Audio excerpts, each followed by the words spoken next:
Okay, so we have here an article from Investopedia, and we'll be discussing about securities broker-dealer or broker and dealer, right? So for the definition, a broker-dealer is a person or firm in the business of buying and selling securities for its own account or on behalf of its customers. The term broker-dealer is used in the U.S. securities regulation parlance to describe stock brokerages because most of them act as both agents and principals, okay? A brokerage acts as a broker or agent when it executes orders on behalf of its clients, whereas it acts as a dealer or principal when it trades for its own account, okay? So essentially we have three types here. So again, securities broker, securities dealer, or a securities broker and dealer, right? So essentially what they do is they are engaged in the business of buying and selling securities. Our main two types of securities, we have bonds and stocks, right?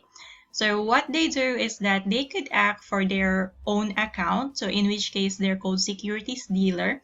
But if they act or if they do business buying and selling securities on behalf of their clients, then they are called securities broker, okay?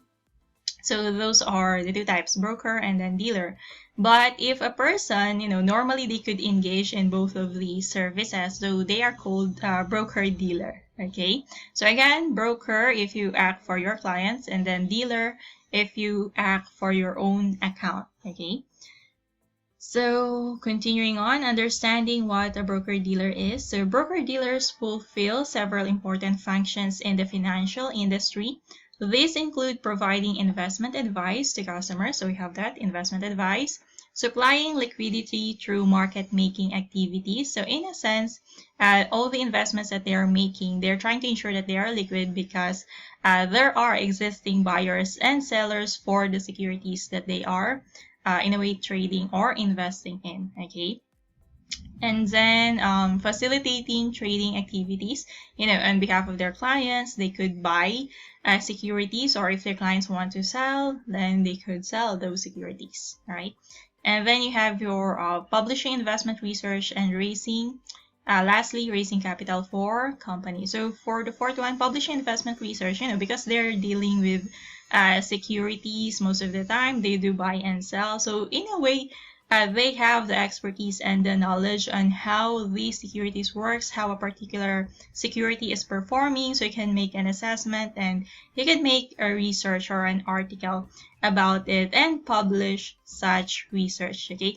Most trading platforms, they do have, what do you call this?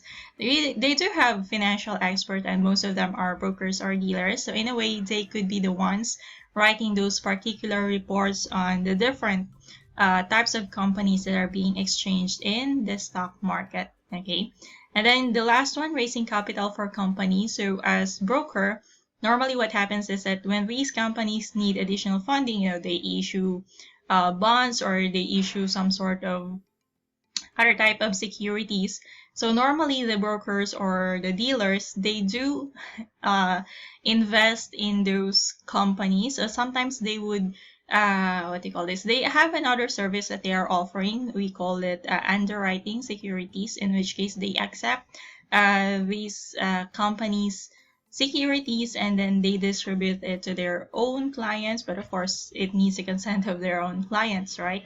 And sometimes they would also offer it to other clientele that they have. Sometimes they themselves would buy the securities for their own account, being securities dealer, right?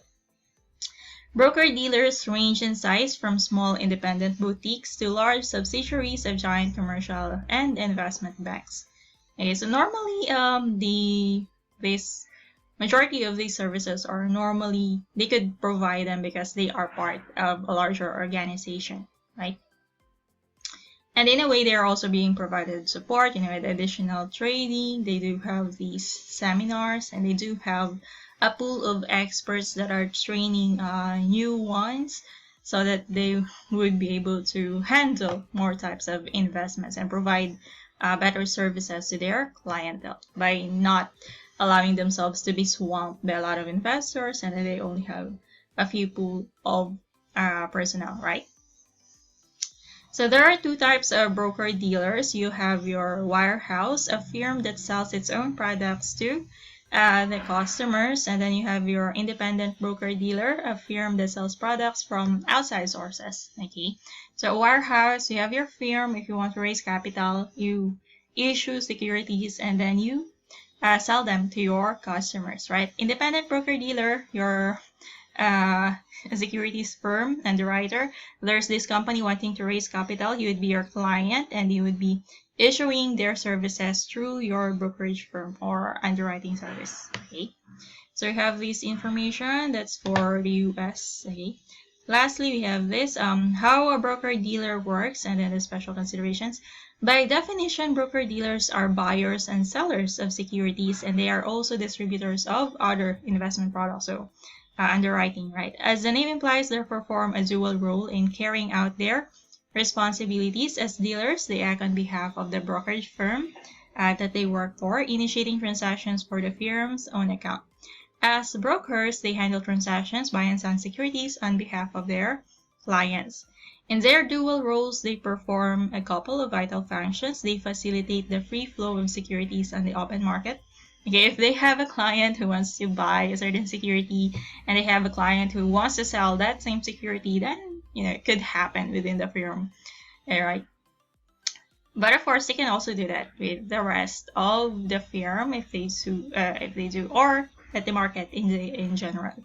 And they buy or sell securities in their own accounts to ensure that there is a market in their securities for their clients. Okay. In this regard, broker-dealers are essential, and they are also well compensated, earning a fee on either or both sides of a securities transaction. So whenever a client, whenever a client wants to buy, so there's a fee, they get a fee. Whenever a client wants to sell, then they also get a fee from that transaction, all right? Special considerations, broker-dealers that are tied directly to investment banking operations also engage in the underwriting of securities offering. We mentioned this earlier. When a broker-dealer acts as an agent of the issuing company, either as a principal underwriter of the stock or bond offering, or as a member of the underwriting syndicate, they enter into a contractual arrangement. So I think we mentioned these under commercial banks, and this is one of the services that they can offer, being commercial banks. Universal banks. Universal banks. And then one of the types of underwriting is firm commitment, okay, wherein the issuer that obligates them to distribute a certain amount of the securities offered to the public in exchange for an underwriting fee. All right. They may also acquire a piece of the securities offering for their own accounts and may be required to do so if they are unable to sell all of the securities. So this is in the firm commitment wherein the underwriting firm commits itself to buy all the securities if they are unable to sell it to their own clients or unable to distribute it to their clientele. Okay. In a way, before they enter into this firm commitment, what happens is, of course, they assess is the security type a good one? Is it going to be a good investment? So that's why they enter into a firm commitment. I think the other one is best effort basis, and then there's another one wherein if they really cannot sell, then the securities will be returned to the company, right?